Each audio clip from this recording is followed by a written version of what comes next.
hit that absurd one-legged turnaround jumper to win the All-Star game the other night.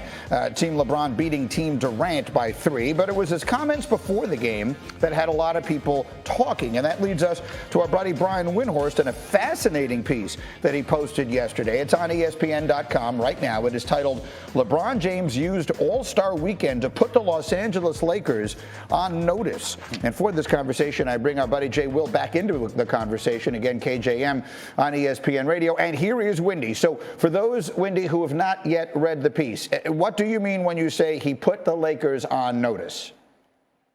Yeah, Greeny, I think the important thing to realize here is, from what I understand, this is not LeBron saying, I don't want to be with the Lakers. I don't want to be in Los Angeles.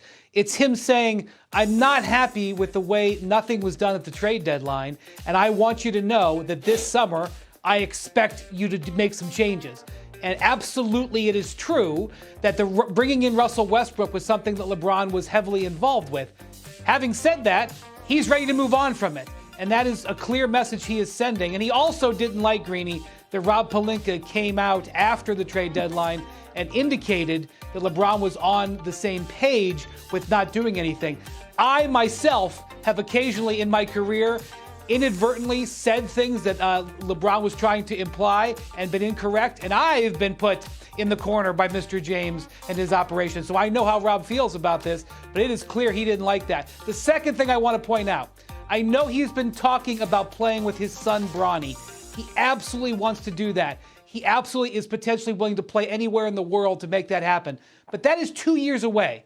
Bronny is 17, and I don't even know if he's going to be ready for the NBA at 19. Don't confuse the two situations.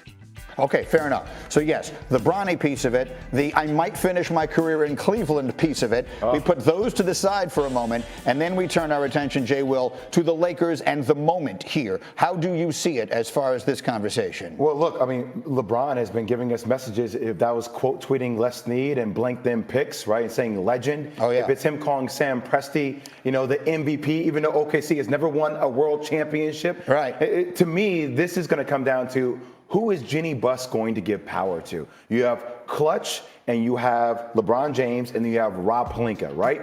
If you look at it, Clutch Sports has had 8 players on their roster employed by the Los Angeles Lakers. 8, right? So you hear LeBron James say, when you guys didn't make a move for a John Wall, like all of a sudden he started throwing more shots at Rob Pelinka. So it comes down to, who is Jeannie Buss going to give autonomy to help make the right decisions? I actually think they made the right move by not packaging the 2027 first-round pick and John Wall and Russell Westbrook for John Wall. Right. But it's a matter of what other moves are they going to make in the offseason to make sure that LeBron James finishes his career with the Los Angeles. Well, that really is the question. Windy, what does he want? What do we know that he wants? Because he's got Anthony Davis, and the problem with Anthony Davis is exactly what the problem has always been, in that he's not available enough of the time to get you where you need to go. And then the Russell Westbrook thing has clearly not worked at all. And the league is littered with all of these really good former Lakers on all these different teams. Even DeMar DeRozan, Greeny, DeRozan, an Aaron Goodwin client, right? You know the history between LeBron James, Aaron Goodwin. They say, no, we're not going to take DeMar DeRozan. Sure. So they end up taking Russell Westbrook. So there's a lot of that Jeannie Buss has to factor in as well. So what do we know or think he wants from here, Windy? What LeBron wants is for the organization to exhaust itself. He doesn't want anything left on the table. He wants every draft pick possible to be used. He wants every opportunity explored. He wants the Lakers to do what he does, which is exhaust himself. And this exhausts organizations. Trust me, when he left the Miami Heat, they were exhausted organizationally. Same in Cleveland, exhausted organizationally. The Cavs traded 7 first-round picks when he was in Cleveland. That's what LeBron wants. And Jeannie Buss has to safeguard the franchise. LeBron's not going to be there in 2027, 2029. It's a conundrum. But LeBron thinks it's a simple decision. Well, I mean, on some level, I almost agree that it's a simple decision, which is if you have LeBron James at the very tail end of his prime, you tell me, Jay Will, if this makes sense. He's still theoretically in his prime. He's playing as well, frankly, as he pretty much ever has. But this clearly has to be the back end of his prime. Yeah. You do whatever you can to try and win right now. You don't? I try, but I am also the Los Angeles Lakers. Yeah. Like I'm not a bottom tier team like an OKC or Sacramento. I am the Lakers. We expect sustained greatness every single year moving forward. So to what degree do I jeopardize the future of my franchise in order to try to pick up the pieces that, frankly, LeBron James has a huge say in bringing Russell Westbrook over to the table in the first place? And what assets do they have left to give? So how much do you put on the table? But what's the value of winning one more title? If he could win one more title in the next 2 years, doesn't that make you have to go about it talking pragmatically, and you have to be fundamentally in tune with also, you can try to do both. What's in the best case of my organization moving forward, right, while trying to win now with the resources that we have now. It's interesting because in this little conversation, Wendy, and I'll give you the final word, we've been talking about Aaron Rodgers and LeBron James, who were two all-time greats late in their careers, who we perceive both want their franchises to go for it right this minute and exhaust and put everything on the table in the interest of the short term trying to win a title. Wendy, put a ribbon on this. What else should the fans be thinking? Well, they're also two guys playing at MVP levels. And right, so once LeBron James leaves, the Lakers will not be able to replace him. And I appreciate what Jay Will said. Absolutely, Russell Westbrook seems to be a mistake. But those players that Clutch helped bring to L.A., those are LeBron James. That's Anthony Davis. That's Kentavious Caldwell-Pope. That's Talen Horton-Tucker. These are the players that got the Lakers the title. So you can argue about whether or not a franchise should be in so close with the player and his representation. The Lakers don't have banner number 17 without LeBron and Clutch Sports. And if they want banner number 18, which Jeannie Buss has said is the most important thing to her to get past the Boston Celtics, her father Jerry's long-term goal, I think they're going to have to seriously consider going all in.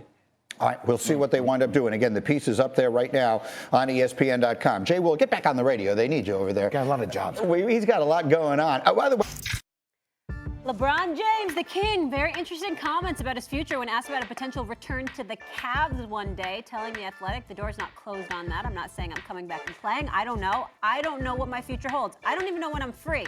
My last year will be played with my son wherever Bronny is at.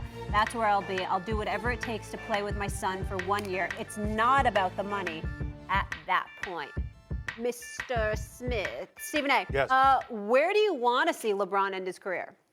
I want to see him end his career. I would prefer L.A. because I like to be in L.A. and wherever LeBron James is going to be relevant. So if he's in L.A., that'll be an excuse for me to be in Southern California. I mean, that's just the way it is. I mean, Molly, I'm over it. I'm over cold weather.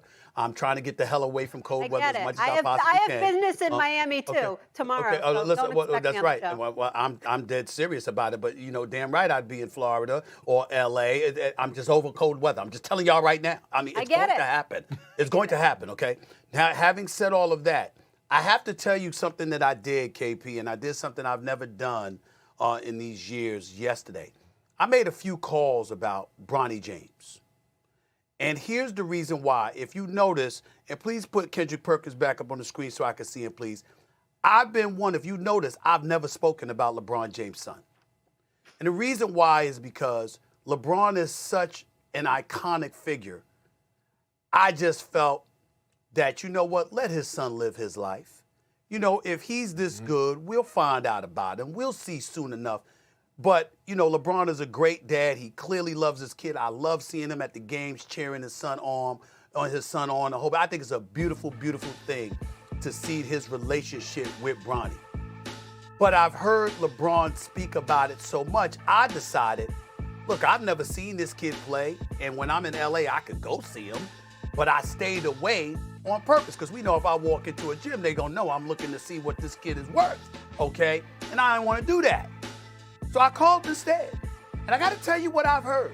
He's eligible for the NBA come 2024 unless the NBA eradicates that 1 year out of high school rule and makes it sooner, which they're contemplating doing. I don't know whether they'll do it or not. Let me tell you what I've heard about this kid. And you know because you follow all of this. The kid's about 6'4". Okay, I've never stood next to him, so I don't know. He's about 6'4". I heard he can handle the rock. I heard he's a much better shooter at this stage in his life than LeBron was at that particular moment in time. He's got good NBA size. They said he's got good NBA size. He can shoot. He can handle.